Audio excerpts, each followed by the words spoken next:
Now we're moving to Maria Binetti, academic in the field of philosophy and feminist philosophy, women's human rights, country context, Argentina. She's going to speak to us on the title Latin America, a free zone for queer neocolonialism, question mark. So thank you so much for speaking, Maria, and over to you. The title is a kind of ambitious because it said Latin America Free Zone for Queer Neocolonialism. Is an ambitious title, but I'm trying to explain why and how Latin America is particularly, and particularly Argentina, represent an extremely attractive and accessible land for queer neocolonialism.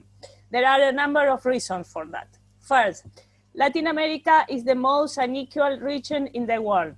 We have masses of unemployed and impoverished women whose only capital is their own body.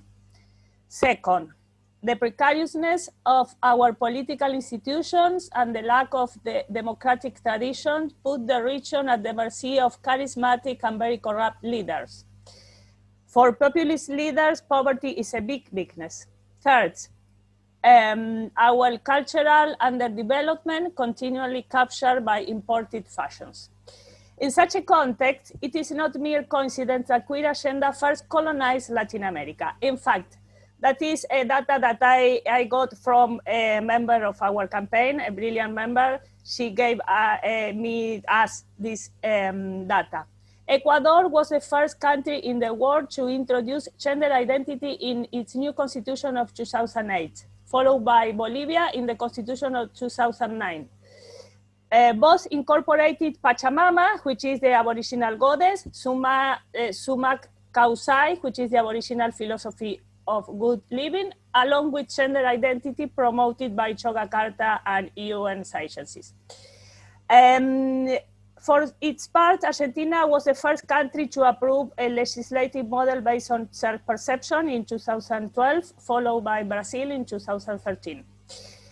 At that time, South America was dominated by a populist wave disguised as progressive and anti-imperialist. I refer to the government of Rafael Correa in Ecuador, Evo Morales in Bolivia, Nestor and Cristina Kirchner in Argentina, Lula da Silva in Brazil, aligned with Hugo Chavez in Venezuela and Fidel Castro in Cuba.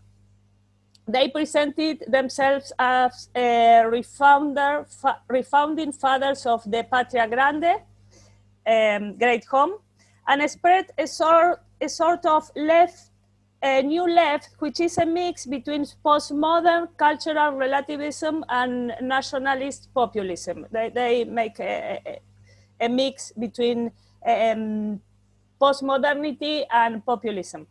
Inspired by thinkers like Foucault, Chantal Mouffe, Ernesto Laclau, Judith Butler. So that is the framework in which queer agenda and queer ideology enter in Latin America. From then on, the legal, political, and cultural discourse began to adjust to self-perceptive and constructible model that gender identity presupposes. The global market of sex opened to new niches and very influential foundations and NGOs like Mama Cash, Amnesty, Open Society Foundation, and GATE, which is GATE is founded by Mauro Cabral, which is an Argentinian woman, self-declared man, who signed also Yogyakarta and very influential in Argentina and in the region. So I will briefly refer what is currently happening in Argentina, because in December we have the same government than when gender identity reached the zone, which is the government of Cristina Kirchner. As a result, during the last 10 months, the regime of human sex rights have been dreadful. From December, Argentina has a new Ministry of Women, Genders, and Diversity all together, genders with plural, an all-inclusive instrument to legitimize everything, women, men, sex stereotypes, and private identifications. The ministry is institutionalized for undermining the feminist agenda and promoting the queer one instead. In that, under the umbrella of gender and diversities, women become a more identity, a minority group among many others. So we have the case of, for example, the inclusive language, which is a kind of neutralization of the language with the phoneme E in replace of feminine or male or masculine. And we have also the replacement of women by the neutral person. The inclusive language has been officially adopted by several universities and public organisms like Central Bank. For the purpose of inclusion, the National Bank, along with any other civil service, have established a quota for trans workers, not less than 1%. The only requirement to apply to this quota is the self-declaration of being trans without the need to change sex or name in the official documents. It is not clear, however, whether this 1% includes parity between men and women. All the actions of the ministry are addressed jointly to women, lesbian, gays, bisexual, and trans people, and intersex people, all together. For example, the recent national program called Acompañar, provided to mitigate gender violence against men and women in COVID context, without mentioning the specificity of sex-based violence against women. The program says nothing about the percentage intended to mitigate the violence against women and the percentage to mitigate violence against men. The same applies to the national program Igualar, provided to promote gender equality in work, employment, and production according to the principle of equality in diversity. And also, it also goes for the national plan to prevent violence against persons in general on the basis of genders in general.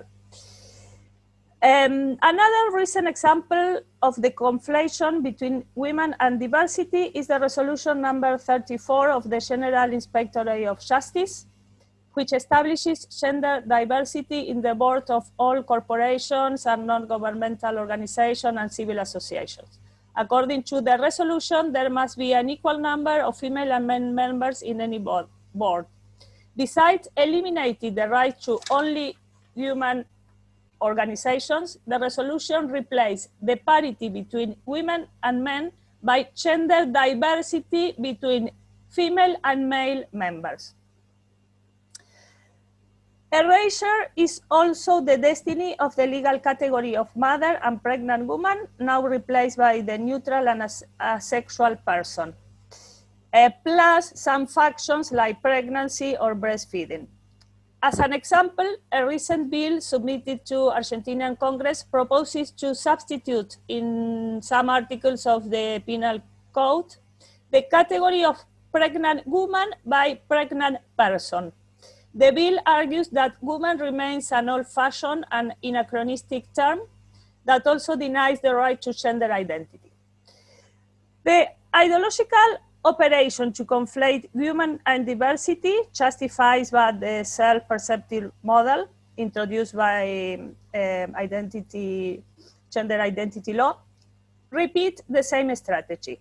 It begins by invoking the authority of CEDAW, which in Argentina has constitutional status, or the Inter-American Convention Belén do Pará, to substitute women's sex-based right by persons' gender-based right.